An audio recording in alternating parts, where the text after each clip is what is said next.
hacer un análisis del accidente que se produjo entre el Sea Explorer de Boris Herrmann y el pesquero Hermanos Busto en la última jornada de la regata de el patrón alemán en el final de la Vendée Globe del año 2020-2021. En primer lugar,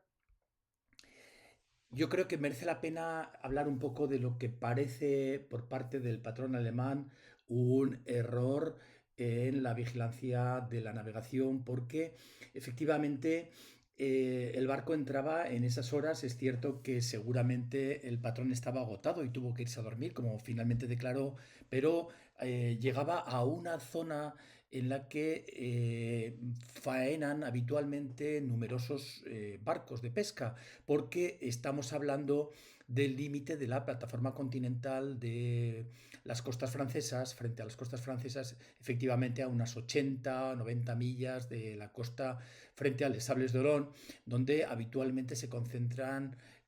barcos de pesca que faenan precisamente en lo que se conoce como el cantil, es decir, el límite de la plataforma continental. Por lo tanto, tal vez ese momento no era muy bueno para irse a dormir. Efectivamente, aquí tenemos al Sea Explorer, Club de Mónaco, Yacht Club de Mónaco, que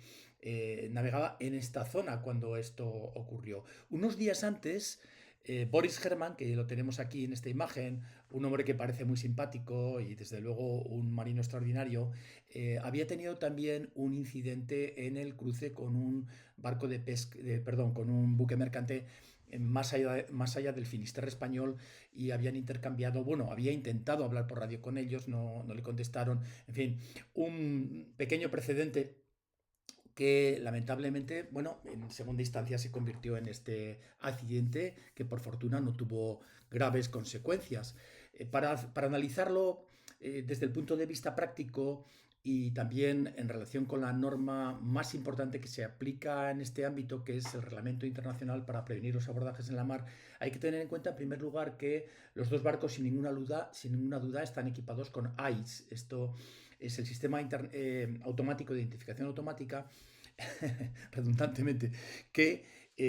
permite que este barco conozca la existencia, las características, rumbo, velocidad, distancia de este otro y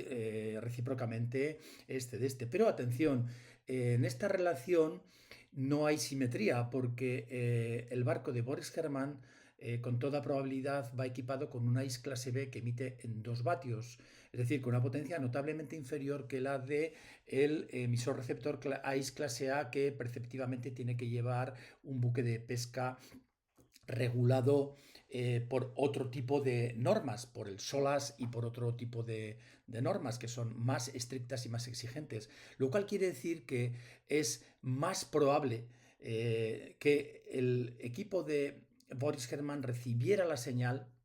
de este barco antes de que desde el buque Hermanos Busto pudieran recibir la señal de AIS de el barco de Boris Herrmann. Pero bueno, esto es una apreciación un poco subjetiva, si se quiere, porque a la velocidad a la que se desplaza el barco de Boris Herrmann, este intervalo de tiempo previo a la colisión, desde el momento en el que puede haber alcance recíproco en los AIS de cada uno de los barcos, pues es relativamente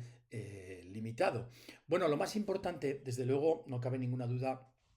es lo establecido a este respecto por este reglamento internacional que viene a ser el Código Universal de Circulación para las Embarcaciones, que está además redactado y orientado precisamente de manera muy eficaz para prevenir que los barcos colisionen entre sí. Bueno, hay unas reglas generales que se establecen al principio, la regla quinta, la regla sexta, la regla octava, que se refieren a vigilancia. La regla quinta, que establece que desde todos los barcos se tiene que vigilar eficazmente para prevenir y evitar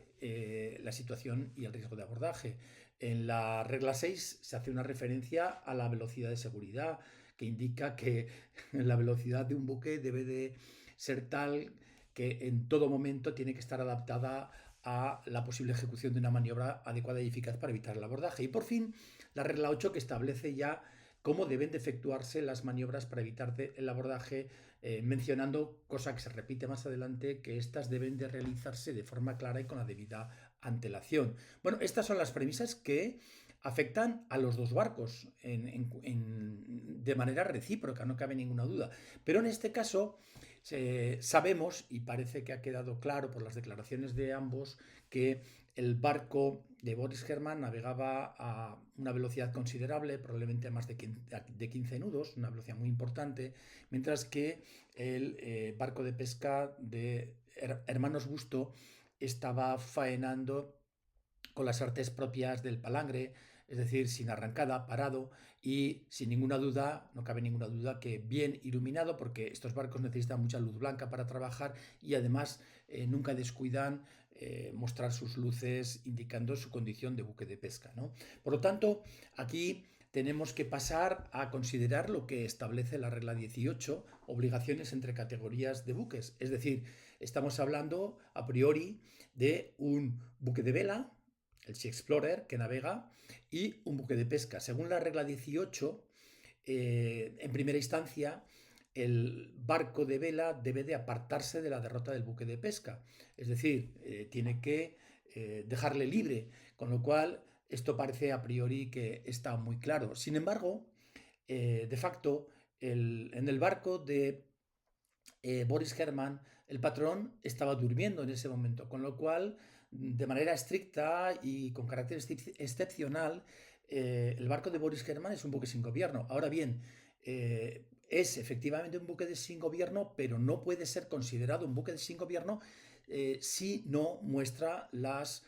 luces que diferencian un buque de vela de un buque sin gobierno. Es decir, dos luces rojas en línea vertical que no sabemos, o al menos yo no sé si este barco dispone de ellas. Por lo tanto, esta es una premisa que sería necesaria para poder discriminar a priori en qué sentido se puede aplicar la regla 18. Es decir, si es el buque de pesca el que, entre comillas, tiene preferencia de paso, o si es el buque de vela por su condición de buque sin gobierno el que tiene preferencia de paso, lo cual depende, como hemos dicho, de que esto se indique de manera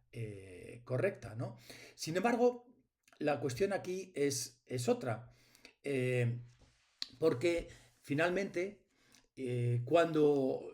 uno de los dos barcos no realiza la maniobra que está preceptuada por el reglamento, se impone la aplicación de la regla 17, que se aplica al buque que sigue a rumbo, es decir, aquel barco que a priori no tenía que maniobrar de acuerdo con una de estas reglas. Con lo cual, la regla 17 soluciona este problema, es decir, si el barco que tenía que maniobrar no maniobra, el otro barco a su vez está obligado a apartarse de la derrota del anterior, con lo cual en el caso en el que nos encontramos, la colisión entre estos dos barcos,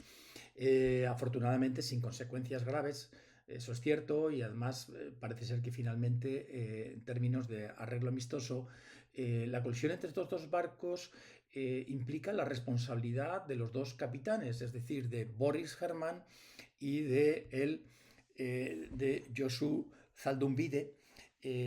patrón, capitán de el Hermanos Busto, porque lo establecido en la regla 17 queda claro que uno de los dos hubiera tenido que maniobrar a priori y en su defecto,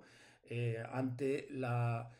ausencia de esta maniobra, el otro hubiera debido de maniobrar para evitar el abordaje. Con lo cual parece bastante claro que el problema o